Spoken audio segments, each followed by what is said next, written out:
Assalamu alaikum to everyone. So today again we are going to talk about first is in India. तो ये fourth lecture है.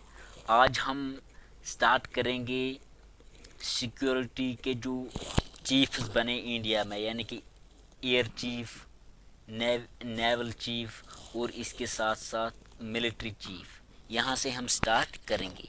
तो first chief of air staff वो बने थे air marshal sir Thomas एमहर्ट्स आप इसको पढ़ सकते हो. मार्शल का मतलब क्या होता है? मार्शल का मतलब होता है एक ऑफिसर हाईएस्ट रैंक का मिलिट्री में, यानी कि मिलिट्री में इसकी शुरुआत फ्रांस में हुई है. यानी कि मार्शल, इसको मार्शल आप भी कह सकते हो. मार्शल इसको कहा जाता है. ये एक ऐसा ऑफिसर होता है मिलिट्री फोर्सेस में जिसका एक हाईएस्ट रैंक होता है. ठीक है. तो first chief of air staff was air marshal sir Thomas एमहर्ट्स. ठीक है. अब हम आगे देखेंगे first Indian air chief of India.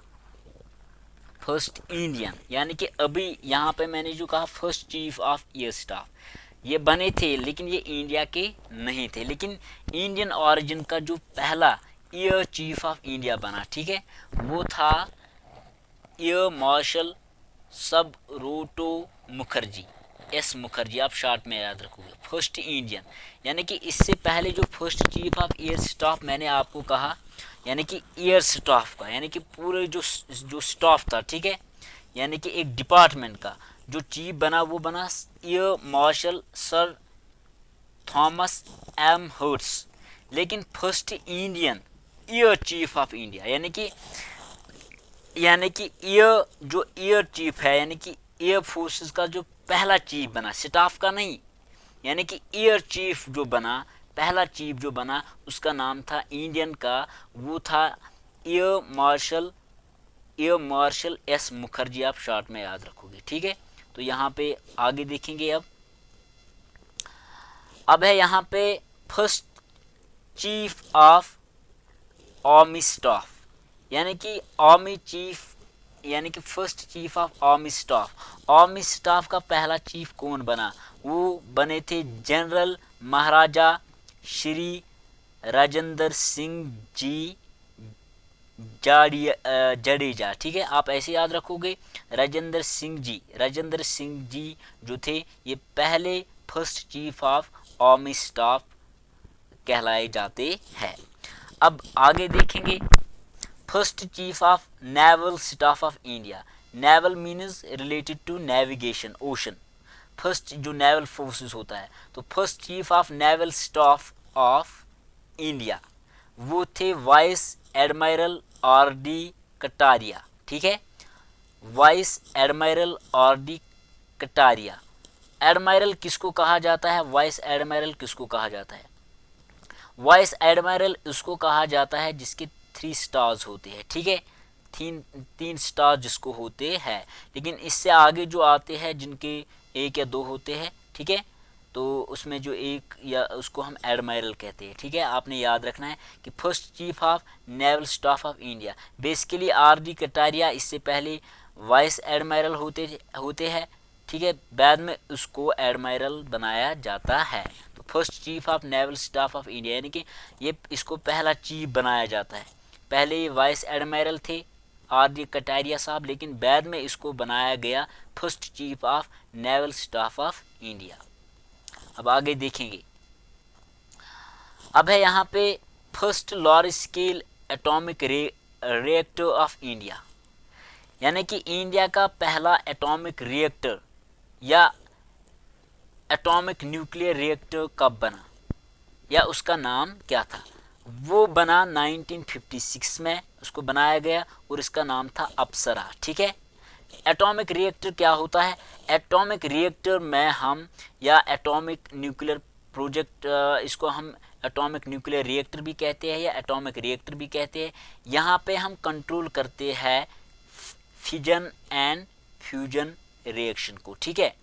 जो फिजन, जो हमारे यहाँ पे आपने याद रखना है कि कुछ ऐसे यानी कि कुछ ऐसे मिनरल्स होते हैं या कुछ ऐसे मेटल्स है, ठीक है, जिनके रिएक्शन को यहाँ पे कंट्रोल किया जाता है, जिनकी जो फिजन रिएक्शन है और फ्यूजन रिएक्शन है उनको कंट्रोल किया जाता है यहाँ पे। तो वो जो मेटल्स है उनसे यहाँ पे इलेक्ट्रिसिटी प्रोड्यूस की जाती है। तो पहला लार्ज स्केल एटॉमिक रिएक्टर या atomic nuclear reactor of India, उसका नाम था अप्सरा, और इसको बनाया गया कब, 1956 में, ठीक है। ये चीज़ आपने याद रखनी है यहाँ पे।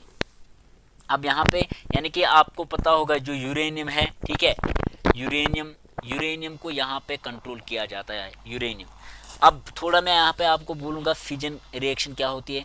फिजन रिएक्शन में जो एटम्स होते हैं, जो यूरेनियम में फिजन रिएक्शन में क्या होता है, फिजन रिएक्शन में जो यहाँ पे एटॉमिक रिएक्टर में जो कुछ मिनरल्स इस्तेमाल होते हैं जैसे यूरेनियम है, ठीक है, तो इसमें यानी कि फिजन रिएक्शन में क्या होता है, फिजन रिएक्शन में एक एटम जो है इसको बाद में स्मॉलर एटम्स में अगेन जो स्प्लिट किया जाता है उसको हम कहते हैं फिजन रिएक्शन। फिजन रिएक्शन का मतलब क्या है, जब एक एटम को हम आगे सब एटम्स में जो है डिवाइड करेंगे, ब्रेक डाउन करेंगे, छोटे छोटे और ज़्यादा स्मॉल एटम्स में, पार्टिकल्स में डिवाइड करेंगे, उसको हम कहते हैं फ्यूजन रिएक्शन।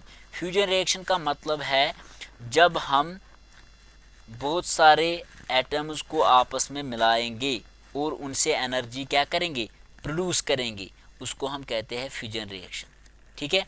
और इन्हीं फिजन एंड फ्यूजन रिएक्शन को इसी एटॉमिक रिएक्टर में कंट्रोल किया जाता है और इससे इलेक्ट्रिसिटी प्रोड्यूस की जाती है, ये आपने याद रखना है। और अब यहाँ पे आगे देखेंगे, first person to get Paramvir Chakra, India का वो कौन सा सिटीजन था जिसको पहला परमवीर चक्र मिला है, ठीक है। परमवीर क्या है, इसको हम wheel of the ultimate brave भी कहते हैं। ये जो है ये मिलिट्री फोर्सेस को दिया जाता है, ठीक है। मिलिट्री फोर्सेस अगर एनिमी के सामने अपनी ब्रेवरी को जाहिर करते हैं, अपनी ब्रेवरी दिखाते हैं, तो इंडिया में वैसे मिलिट्री ऑफिसर्स को या वैसे मिलिट्री पर्सन्स को परमवीर चक्र के नाम से नवाजा जाता है, उसी को हम परमवीर चक्र कहते हैं। और परमवीर चक्र इंडिया के किस मिलिट्री ऑफिसर को पहले दिया गया है, उसका नाम था major Somnath Sharma. Major Somnath Sharma was the first person to get Paramvir Chakra, ठीक है, जिसको हम wheel of the ultimate brave के नाम से भी जानते हैं।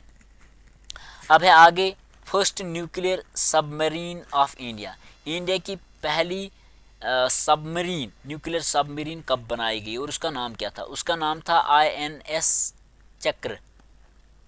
INS चक्र इंडिया की पहली न्यूक्लियर सबमरीन थी, ठीक है।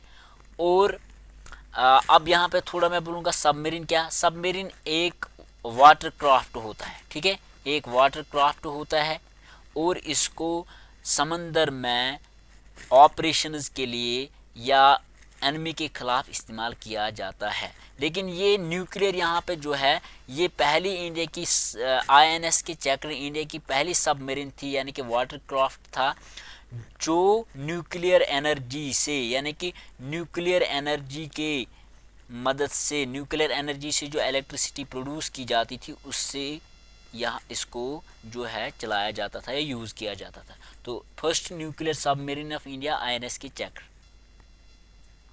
अब आगे देखेंगे, first Indian scientist to get Nobel prize, India का पहला साइंटिस्ट जिसको नोबेल प्राइज़ दिया गया है वो थे CV रमन, ठीक है।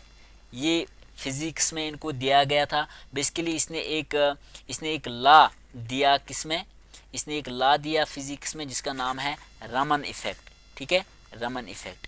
रमन इफ़ेक्ट में इसने क्या कहा, इसने कहा कि जो लाइट होती है जब ये किसी सबस्टेंस के मॉलिक्यूल्स के साथ, मॉलिक्यूल्स का मतलब होता है ग्रुप ऑफ एटम्स, जब ये किसी सबस्टेंस के मॉलिक्यूल्स के साथ ये लाइट जो है यानी कि डिफ्लीट होती है, यानी कि उसके साथ जो है इसका यानी कि टक्कर होता है, फिर ये अलग अलग डिफ्लीट में यानी कि अलग अलग डायरेक्शंस में मुड़ जाती है। इससे पहले इसकी वेव लेंथ एक ही होती है, यानी कि जो इसकी वेव लेंथ होती है, यानी कि रमन इफेक्ट में सीवी रमन ने क्या कहा, इसने कहा कि जो लाइट की वेव लेंथ होती है जब वो एटम्स ऑफ मॉलिक्यूल्स के साथ डिप्लीट होती है तो वो अलग अलग डायरेक्शंस लेती है, बहुत सारी डायरेक्शंस में ये लाइट फैल जाती है, उसी को रमन इफेक्ट कहा जाता है। और इसी लॉ में इसको फिजिक्स में इसने जो ये लॉ दिया, ठीक है, ये जो इसने लॉ यहाँ पे दिया, फिजिकल लॉ दिया, इसी के ऊपर इसको नोबेल प्राइज़ से नवाजा गया, ठीक है। तो ये इंडिया के पहले साइंटिस्ट थे। फर्स्ट इंडियन सबमरीन, इंडिया की पहली सबमरीन यानी कि जिसको हम कहते हैं वाटर क्राफ्ट, ये एक वाटर क्राफ्ट है, आप समझो ये शिप की तरह ही होता है, ठीक है, लेकिन ये पानी के अंदर पानी के अंडरग्राउंड में ये चलता है, ठीक है। उसका नाम था INS कालावीरी, ठीक है, लेकिन इसमें कंफ्यूजन नहीं होना चाहिए। न्यूक्लियर सबमरीन का नाम था INS के चैकर, ठीक है, जो न्यूक्लियर एनर्जी से चलती थी, और जो फर्स्ट इंडियन सबमरीन थी उसका नाम था, ठीक है, INS के कालावीरी। अब यहाँ पे है first scientist of Indian origin का, इंडिया का जो नेटिव था, इंडिया का बर्थ प्लेस था, वो जिसको पहला नोबेल प्राइज़ दिया गया इन the field of medical science में। यहाँ पे फिजिक्स में अलग की बात है, फिजिक्स के लॉ के ऊपर काम किया किसने, सीवी रमन ने, इसने एक लॉ दिया जिसका नाम है रमन इफेक्ट। लेकिन मेडिकल साइंस के फील्ड में इंडिया के किस साइंटिस्ट को पहला नोबेल प्राइज़ दिया गया, उसका नाम था डॉक्टर हरगोबिंद खुराना, ठीक है।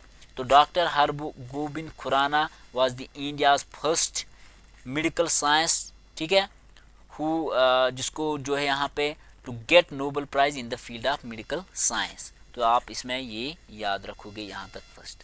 अब हम आएंगे, अप्रैल के कुछ डेज रहे थे, इनको हम डिस्कस करेंगे, ठीक है। तो होम्योपैथी तक हमने यहाँ पे डिस्कस किया था, ठीक है, अप्रैल मंथ के जो है हमने डिस्कस किए थे। अब हम देखेंगे यहाँ पे कुछ और, यहाँ पे है एक है यहाँ पे, तो यहाँ पे अब हम देखेंगे अप्रैल मंथ के कुछ और डेज रहे थे वो हम डिस्कस करेंगे, ठीक है। तो पहला है यहाँ पे world aeronautics and cosmology day, ये मनाया जाता है 14 अप्रैल को, ठीक है। एरोनॉटिक्स का मतलब है साइंस ऑफ फ्लाइट्स या साइंस ऑफ फ्लाइंग, यानी कि फ्लाइंग कब स्टार्ट हुई उस डे को मनाया जाता है 14 अप्रैल को, ठीक है, यानी कि साइंस ऑफ फ्लाइट या साइंस ऑफ फ्लाइंग। एंड इसके साथ साथ वर्ल्ड कॉस्मोलॉजी डे, कॉस्मोलॉजी का मतलब है origin and the structure of the universe. जब हम यूनिवर्स के ऑरिजिन के बारे में बात करते हैं कि ये यूनिवर्स कब वजूद में आया, ठीक है, जिसमें हम बिग बैंग थ्योरी को डिस्कस करते हैं और भी कुछ थ्योरीज़ को हम डिस्कस करते हैं, और इसके साथ साथ इस यूनिवर्स का कैसा स्ट्रक्चर है, इस कायनात का स्ट्रक्चर कैसा है, इस डे को मनाया जाता है, इस डे को भी मनाया जाता है 14 अप्रैल को। तो world aeronautics day and cosmology day, इसको 14 अप्रैल को मनाया जाता है। उसके बाद है BR Ambedkar birth anniversary day, doctor BR Ambedkar anniversary day, यानी कि इसका जो बर्थडे है डॉक्टर BR अम्बेडकर का, जिसको हम इंडिया का जो कॉन्स्टिट्यूशन है यानी कि कॉन्स्टिट्यूशन का फादर भी कहा जाता है, ठीक है। अगर आपसे कहा गया कि इंडियन कॉन्स्टिट्यूशन का फादर कौन है, वो है डॉक्टर BR अम्बेडकर, ठीक है। तो ये पेशे से एडवोकेट थे। तो BR अम्बेडकर का बर्थ एनिवर्सरी जो है हर साल सेम 14 अप्रैल को ही मनाया जाता है। अब आगे देखेंगे world haemophilia day, world haemophilia day, world haemophilia day 17 अप्रैल को मनाया जाता है। वर्ल्ड हीमोफीलिया डे, इसको 17 अप्रैल को मनाया जाता है। हीमोफीलिया का मतलब क्या होता है, हीमोफीलिया एक हेरिडिटी डिसऑर्डर है। हीमोफीलिया क्या है, ये एक हेरिडिटी डिसऑर्डर है जिसमें एक जो एक इंडिविजुअल होता है, अगर उसको कभी कभार कुछ यानी कि उसको कुछ ज़ख्म आता है, ठीक है, अगर उसको कुछ ज़ख्म आता है तो ज़ख्म के बाद जो खून उसको बहता है वो कंटिन्यू बहता रहता है, यानी कि वो क्लॉट नहीं होता है, ठीक है। ज़ख्म का जो खून होता है वो जमता नहीं है, वो क्लॉट नहीं होता है, वो कंटिन्यू बहता रहता है, ठीक है। उसी को हम कहते हैं हीमोफीलिया। तो वर्ल्ड हीमोफीलिया डे बेसिकली ये हेरिडिटी डिसऑर्डर होता है। अगर ये किसी को ये डिजीज़ है, किसी में ये पाया जाता है, उसका जो ज़ख्म है उसमें कंटिन्यू जो है ब्लड क्लॉटिंग नहीं होती है और खून बहता रहता है, ये उसकी हेरिडिटी होती है, ठीक है। तो वर्ल्ड हीमोफीलिया डे 17 अप्रैल को मनाया जाता है। अब आगे देखेंगे, वर्ल्ड हेरिटेज डे और international day for monuments and sites, यानी कि जो भी मेमोरेबल साइट्स है, जो भी बिल्डिंग्स है, जो भी स्टैचूज़ है जो पुराने ज़माने में बनाए गए हैं, ठीक है, पुरानी इमारतें जो बनाई गई है, उनको हम जो पुराने बादशाहों ने, ये पुराने लोगों ने कुछ ऐसे मॉन्यूमेंट्स बनाए जो अभी भी मौजूद है, जिनको हम वर्ल्ड हेरिटेज साइट्स के नाम से भी जानते हैं या international day for monuments and sites. इनको प्रोटेक्ट करने के लिए जो दिन मनाया जाता है वो 18 अप्रैल को मनाया जाता है। इसमें लोगों को अवेयर किया जाता है कि जितने भी मॉन्यूमेंट्स एंड साइट्स है पुराने ज़माने में, जितनी भी बिल्डिंग्स थी, ठीक है, जितने भी साइट्स है वर्ल्ड हेरिटेज साइट्स, तो इनको हमने कैसे प्रोटेक्ट करना है। इस डे को 18 अप्रैल को मनाया जाता है। अब है यहाँ पे Indian civil service day. Indian civil service day, Indian civil service day हर साल जो है 21 अप्रैल को मनाया जाता है और इसकी शुरुआत 1947 में हुई और इसकी शुरुआत सरदार वल्लभ भाई पटेल ने की है, ठीक है, जो उस वक्त होम मिनिस्टर ऑफ इंडिया थे, ठीक है। सरदार वल्लभ भाई पटेल ने 1947 में 21 अप्रैल 1947 में इंडियन सिविल सर्विस डे को स्टार्ट किया और इसमें कहा गया जो जितने भी एम्प्लॉयमेंट्स है, जितने भी गवर्नमेंट एम्प्लॉयमेंट्स है, उनको डेडिकेट रहना चाहिए अपने काम के साथ और उनको लोगों की फलाह बहबूद के लिए और कंट्री की डेवलपमेंट के लिए काम करना चाहिए। इसीलिए इंडियन सिविल सर्विस डे हर साल मनाया जाता है 21 अप्रैल को, ताकि जितने भी मुलाजिम है गवर्नमेंट डिपार्ट्स में उनको अवेयर किया जाएगा कि आपने कंट्री की डेवलपमेंट के लिए काम करना है। और इसकी शुरुआत, इसको किसने इनाग्रेट किया, इसको सरदार वल्लभ भाई पटेल ने 1947 में इनाग्रेट किया। अब आगे देखेंगे इंटरनेशनल मदर अर्थ डे, जिसको हम मदर नेचर के नाम से भी जानते हैं। इंटरनेशनल मदर अर्थ डे हर साल 22 अप्रैल को मनाया जाता है और इस डे के दौरान जो है, इस डे में ये बोला जाता है कि हमने अपनी मदर अर्थ को कैसे प्रोटेक्ट करना है। ये जो सॉइल पोल्यूशन हो रहा है, एयर पोल्यूशन हो रहा है, वाटर पोल्यूशन हो रहा है, ठीक है, बाकी जितने भी पोल्यूशंस हो रहे हैं जिससे हमारी मदर नेचर या मदर अर्थ को नुकसान पहुंचता है, इससे हम कैसे बचें। इसीलिए इस डे को हर साल 2 अप्रैल को मनाया जाता है और इसकी शुरुआत जो है, इसकी शुरुआत आपने याद रखना है, यहाँ पे इसकी शुरुआत यूनाइटेड नेशन ने ही की। अब है यहाँ पे world books and copyright day. World books and copyright day, इसको वर्ल्ड बुक्स भी कहा जाता है, कॉपीराइट डे और इंटरनेशनल बुक्स डे भी या इंटरनेशनल कॉपीराइट डे के नाम से भी जाना जाता है। और इसकी शुरुआत यूनेस्को ने की। यूनेस्को का मतलब है United Nations educational scientific cultural organisation, ठीक है। इस ऑर्गेनाइजेशन ने इसकी शुरुआत 1995 में की, ठीक है, वर्ल्ड बुक्स डे। और इस डे के दौरान इसको मनाया जाता है हर साल 23 अप्रैल यानी कि 1995 में इसकी शुरुआत हुई और इसको हर साल 23 अप्रैल को मनाया जाता है। World books day and copyright day या इंटरनेशनल बुक्स डे या इंटरनेशनल ऑथर्स डे भी इसको कभी कभार कहा जाता है, ठीक है। और इस डे का मकसद क्या होता है, इस डे का मकसद होता है ट्रिब्यूट करना, वर्ल्ड की जितनी बुक्स है उनको ट्रिब्यूट पेश करना और उन ऑथर्स को ट्रिब्यूट पेश करना जिन्होंने ये इम्पॉर्टेंट बुक्स लिखी है। जितनी भी बुक्स लिखी जाती है उनको ट्रिब्यूट और उनके ऑथर्स को ट्रिब्यूट पेश किया जाए।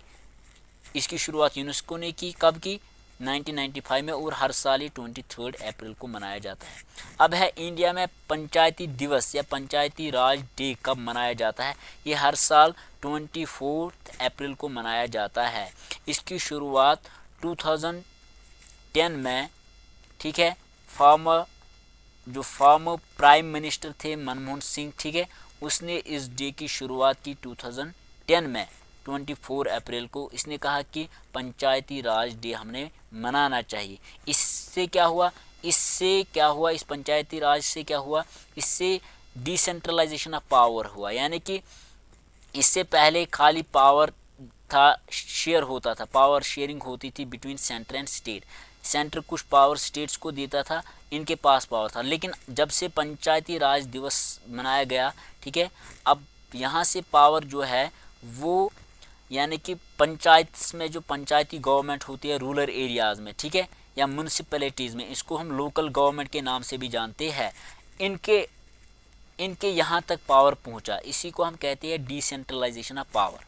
यानी कि पंचायती राज दिवस में क्या किया गया, डिसेंट्रलाइजेशन ऑफ पावर किया गया। यानी कि सेंटर और स्टेट ने अब यहाँ से पंचायती गवर्नमेंट जो म्यूनसिपैलिटीज़ और रूरल एरियाज़ में, जिसको हम लोकल गवर्नमेंट के नाम से भी इसको हम जानते हैं, इन तक पावर पहुंचा गया, गवर्नमेंट का पावर पहुंचाया गया। और इसकी शुरुआत मनमोहन सिंह ने की 2010 में। 24 अप्रैल को इस डे को हर साल मनाया जाता है, पंचायती राज दिवस। तो ये था आज का लेक्चर। तो उम्मीद करूँगा कि आपको ये लेक्चर पसंद आया होगा।